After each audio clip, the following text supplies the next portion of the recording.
Kendaraan lapis baja Ukraina lagi-lagi dihancurkan serangan pasukan Rusia. Rekamannya beredar di Telegram pada Minggu 9 April 2023.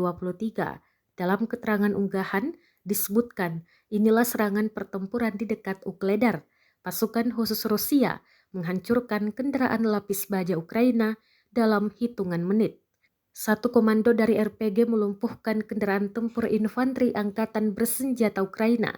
Segera, operator Mavic menghabisi kendaraan lapis baja dengan kontrol satu ke dalam palka. Jelas narasi unggahan.